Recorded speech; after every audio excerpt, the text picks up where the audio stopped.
Thank you. I'm so really happy to see so many familiar faces and a few new faces. I'm basically going to summarize the results of the volunteer herring counts done on Cape Cod between 2007 and 2015, perhaps summarizing in a different way than John has. I want to acknowledge the Mass Bays program, APCC and the North-South Rivers Watershed Association, Salem Sound and Boston Harbor and Upper North Shore are all parts of the Mass Bays National Estuary Program, which also supports this project. Next, please. So there are about 40 herring runs on Cape Cod, and I've used the DMF survey maps as the base map. The circles indicate the locations of the runs where volunteer herring counts are being done. So far, we have had about 17 count programs on Cape Cod. One of those has been discontinued in Red Brook. Next year, we hope to add 2 more, one in Barnstable along Wequaquet Lake, and another one in Chatham. And I want to mention that there are at least 200 volunteers involved in monitoring herring on Cape Cod. And I know that number because the names of the volunteers are reported when they turn in their count sheets. So we track that number as well. I estimate total maybe 225 or 250 or so. Now the colors of the circles indicate the general relative size of the herring run as indicated by the run sizes. The run sizes are the same run sizes that are calculated by the Division of Marine Fisheries. And I really want to thank John Shepard for working very closely with us on helping to calculate the run size estimate. So blue indicates runs where generally there are less than 1,000 herring in the run size. Green indicates runs where there are anywhere between 1,000 to 10,000 herring. Orange, which is by far most of the runs on Cape Cod, and it's sort of hard to see, are the runs that are generally between 10,000 to 100,000 herring in terms of run size estimates. The ones in red, there are 4 of them, are runs where run sizes are generally or almost always at least 100,000 herring or more. Okay, next please. So one of the reasons that we actually promote and help and conduct herring count programs is to assist in forward restoration projects. And listed along the side, and I apologize for being table heavy in my presentation, listed along the side are the runs which have had restoration work completed. In a few cases, there's more needed. The runs in red are ones which still need restoration. They're either in the restoration planning stage or are advancing, but have not yet had all of the restoration work done. Trunk River and Bound Brook and Dennis are neutral. I'm not sure that they really need anything. So in all cases for the runs which have been restored, there has been a herring count program in place to help demonstrate that. All right, let me back up and say that the advantages of having a volunteer herring count program before restoration is to perhaps demonstrate that there are at least some herring using the run. After the restoration is completed, having volunteer counts is really useful for demonstrating that the restoration work succeeded. And you'll see some examples of that, especially for Stony Brook.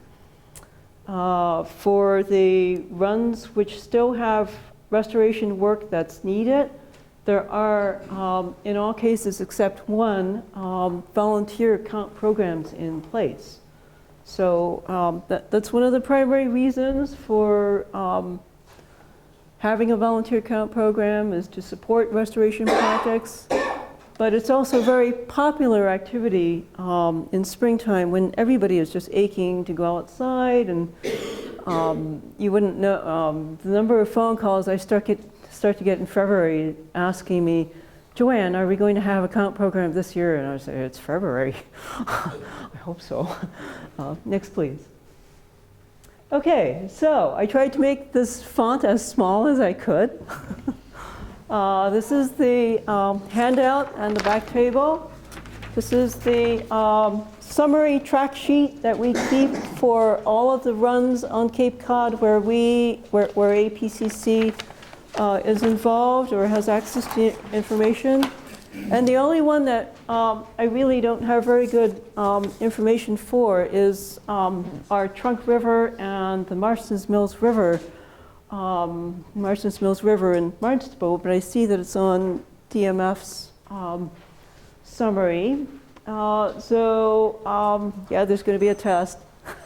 So if you want to see the details, but what I've done here is outlined in yellow the run size estimates from year to year, and also indicated the name of the run, the water body, as in Nantucket Sound or Cape Cod Bay, et cetera, and so forth, the number of herring actually counted, the generated run size, and some other interesting statistics that we've only begun to scratch the surface of analyzing this data because we also have access to all the raw count data as well. Next, please.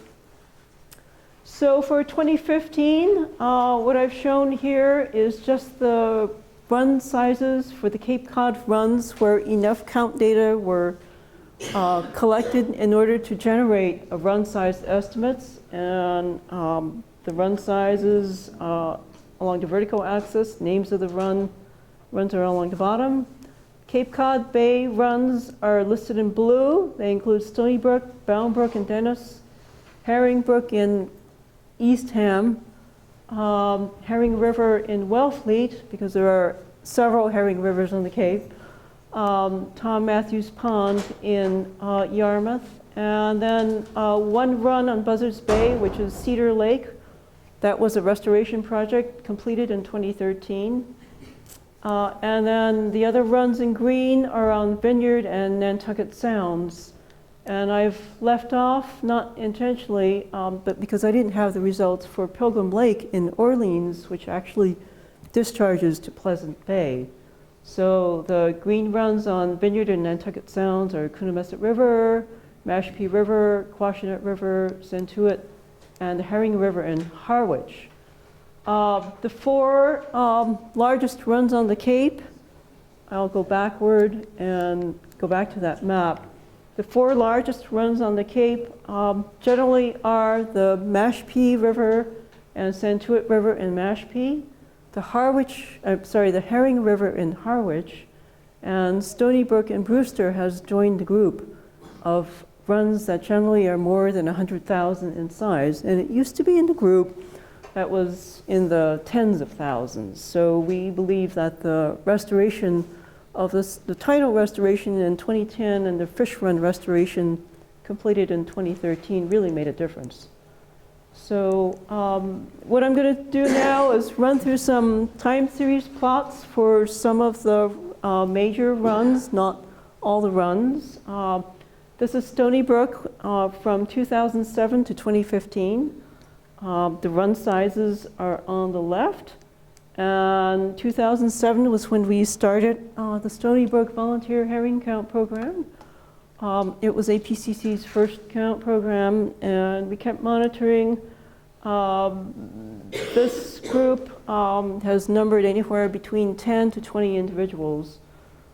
Just as a point of just a general tip, I'm beginning to think that about having 10 individuals in a count program is about the minimum that you need for a good data set, but that's just a rule of thumb. So the Stony Brook restoration occurred in 2010, and beginning in 2012, we began to see 2013, we began to see a dramatic increase in the run size estimate, which we do feel is due to the widening of the culvert from 4 feet to 18 feet. The Herring River in Harwich over time has gone up and down, a little bit like the stock market, but generally up. 2015 was a down year. Hopefully the overall trend will continue. Next, please. The Mashpee River is one of our largest runs, consistently above 100,000. I suspect the downturn in 2015 may have been due to a smaller number of count observations than usual. This is, by the way, one of the streams which is, I would say, routinely fished by the Wampanoag tribe, which has members carry permits to be allowed to fish.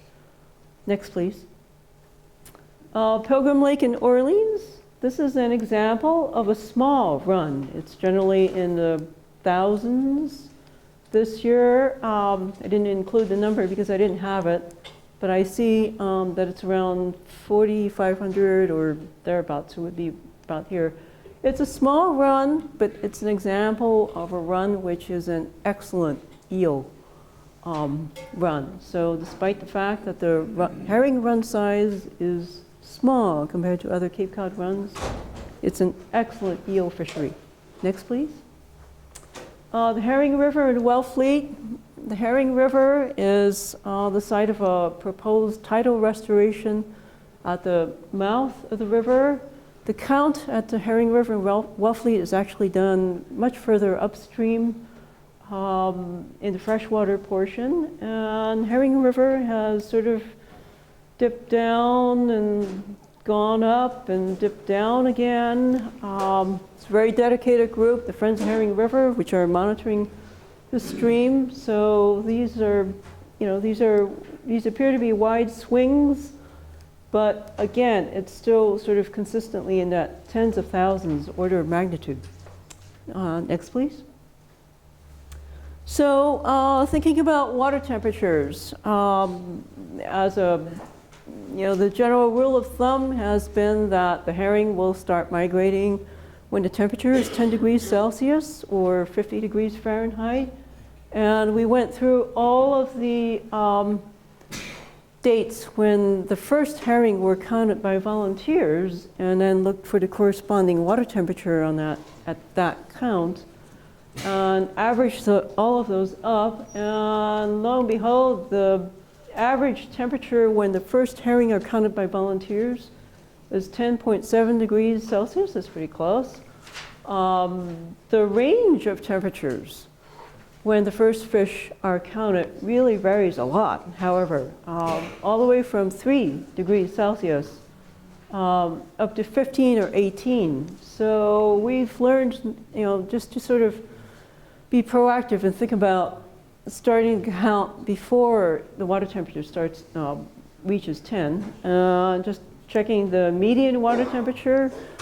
That is the point at which 50% of the water temperatures are above a certain point. Well, that's the magical 10 degrees Celsius. So that rule of thumb sort of holds up, but it is a rule. We have wide variation. 2012 in particular, I think threw the numbers quite a bit off. 2012 in the spring was a warm year. The runs probably began a couple of weeks earlier than usual, much warmer temperatures. Next, please. So another question we often get is how big is the run going to be this year? The volunteers have put in a lot of effort. They want to, they have a general sense. They say, we saw a lot of fish this year. Or do you think the run size will be better this year? So we're working on some indicators of what the run size will be.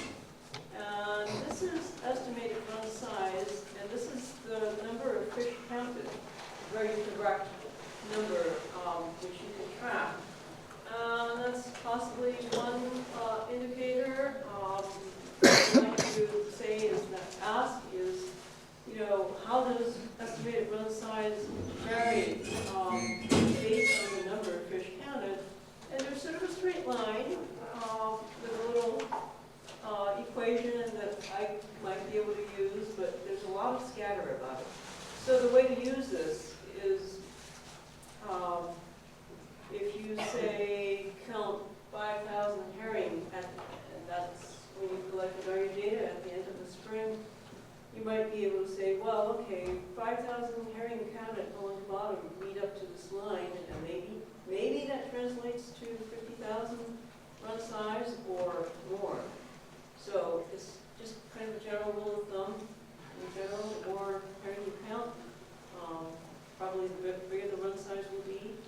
I think that peak 10-minute count might end up being a better indicator, but we're still next, please. Lastly, I do want to thank the many agencies, groups, and individuals that make this type of project or program possible.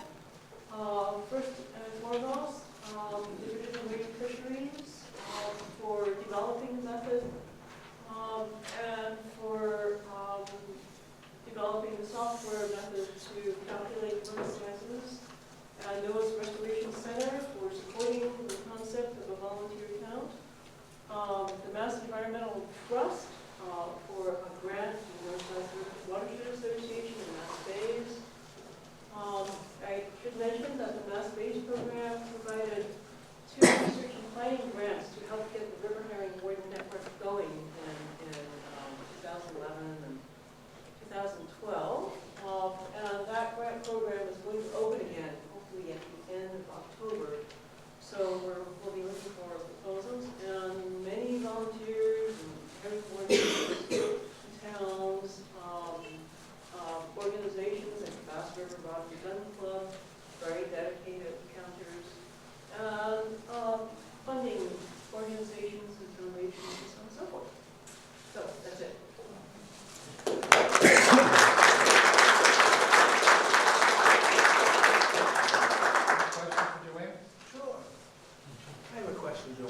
I think what you're doing is great. I think that everybody that monitors herring on their inward migration is doing a fine job of doing that. Where we're lacking here is lack of information on the young of the year exiting the ponds. Critical to know what's going on there. Now, in Weymouth, it starts usually around June 15th. That might be a surprise to some of you, that herring want to get out of their ponds in June, that they do. The month of July is another big month for the young to leave. August can be a good month, September and October definitely.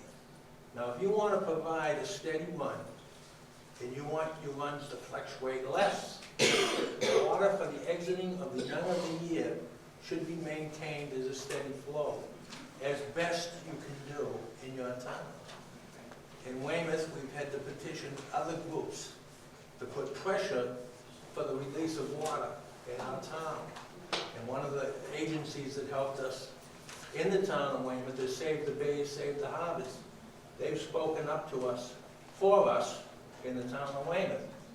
Now, I urge you to make these contacts in your town so you can demand water for the release of the young of the year. When water is only provided at certain times for the young of the year, these runs fluctuate greatly because the chance of survival also fluctuates greatly. I would like to see you urge your town to release water on a steady basis throughout the outward migration of the young of the year. Take that message back with you. Thank you. That's a very good comment.